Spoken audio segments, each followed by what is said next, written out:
Hey guys, Master Schiele here. Hope you guys are having a wonderful day. I wanted to hit a video today on 2 weeks out. In my opinion, 2 weeks out is all you need to really truly get ready for a tournament. So in this video, I'm going to be talking about what I would personally do and what I recommend for you to do with your 2 weeks out in a tournament. Let's get started. Please, if you've not yet, do hit that like button, hit that subscribe button, all that great stuff. It keeps me sending these videos to you. Let's get into it. So with 2 weeks out, at this point when we're getting ready to compete, this is really the point where we start to get serious. If you're like me, you procrastinate sometimes, right? And I think most people do. And what happens is, it's something where we say, hey, we'll do it tomorrow, we'll do it tomorrow. Well, with 2 weeks out, there's really not a tomorrow. We have to get it done now. So I'm gonna break this video into two sections. In most martial art tournaments, there's a form, kata, hyung, whatever division, and then there's the sparring or fighting division. So I want to hit both of those divisions, and these weapons and other things we'll talk in another video. So the first thing is with the form, I want you to feel as comfortable with your form as possible, okay? That means first thing, every single day for these 2 weeks, you should be practicing your form. I would do it multiple times, and I do actually recommend, especially to the kids, to have them perform their form in front of family members, neighbors, friends, relatives. I think it just gets them out of their shell, and it really helps them to do that. I would say the same for adults, but I know how it goes sometimes, and it's something that we might not have that opportunity to actually do that, but the kids are a little bit easier to use that with. Nonetheless, I would definitely make sure you are practicing your form every single day. Now, when you're practicing your form, I would do it multiple times. First couple times I would do it as a slow, just kind of getting the body warmed up. And after that, what I would do is I'd make sure I hit it all out. Full power, everything you can. And the reason you do that is because, remember, when you are competing, you are going all out. You're going as hard as you can. If you only practice kind of medium speed or when no one's watching you, it really doesn't put that pressure on that we need. When you really compete in the form division, it's intimidating because if you don't know your routine, it makes it very difficult. Next part with forms is I want to make sure that you don't always practice the same direction. If you're in the dojo and you are practicing your form, face multiple walls. Change it up, because what happens is the more you do your form, the more you're going to associate different walls with the position in the form you're at. So I would definitely make sure you turn different ways. If you're at home, don't always face the television, face the window one time, face the kitchen the next time. Change it up. That's going to really help you because you don't know which way you're truly going to face when you're in your form division right there. Okay? Next thing I would do is I would make sure that you truly hold the technique. Remember, when you do a technique, when you do a punch, boom, I do the punch, I want to make sure that I hold the technique. Don't just punch and pull back. Make sure, or punch and go to the next move. Make sure you are holding the move, because the judges need to see it, right? You're trying to emphasize that you have the correct positions, you have the correct technique. So by holding the move, it really makes that difference. It shows confidence, right? So with that, that's what I would be doing. So form division, I would make sure you guys are practicing every single day. Do the form a couple times, slow, medium speed, and make sure at least one time you go all out, full power. Now, as you get a little bit closer, here's what I'm going to recommend. I want you to do your form as powerful as you can, full out, 3 times in a row. It's very, very difficult to do that. The reason for that is it's going to really see what your endurance is made of for that form. If you could do your form 3 times in a row, full power, I think you're going to be ready. Okay, so with that, that is what I have to say with the forms. Now, sparring division, there's so much we can hit, and especially with the forms, we can hit a lot of things too. But these are just our first 2 weeks. These are 2 weeks before the tournament, so we want to make sure we're ready for it. So when it comes to sparring, here's what I'm going to recommend. One thing is I want you to get a jump rope. If you do not have a jump rope, get one. Jumping rope is really important because it's the movement of making sure you're going to be light on your feet. Boxers use it. MMA martial artists use it.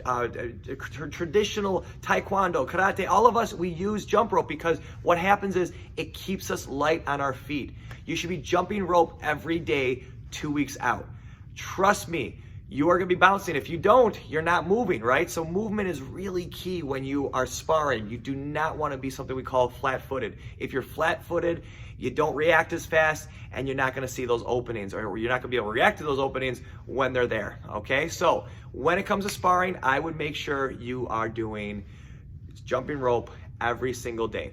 Next thing I want you to do is now these are all things that you have to do more on your own, okay? Because I do realize, when you're in class, you could spar other students, but you might not have that opportunity every day. So what happens is these are things that I want you to do when you're not in class, when you're not in your martial arts studio or school.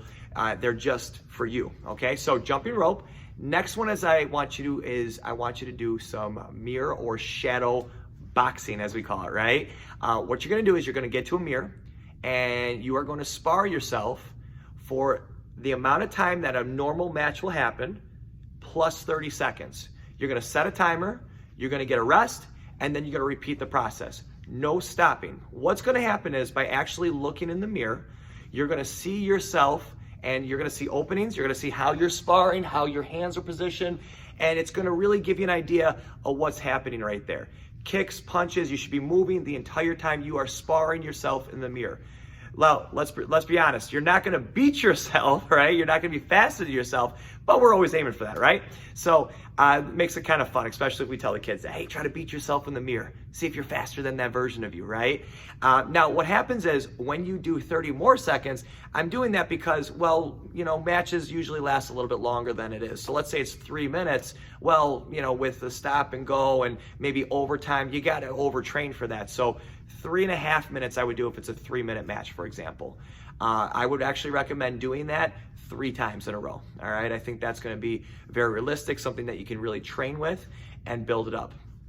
Last thing is when it comes to the sparring, is I want you to have a couple techniques that you are really practicing, okay? Things that you're going in there and you're saying, this is what I want to throw, this is what I'm really this is my focus point. Now, this is going to happen too because you are competing before, right? So let's say last tournament, you saw openings with a side kick, but you did not throw that side kick. Well, this is the time to really practice your side kicks, right?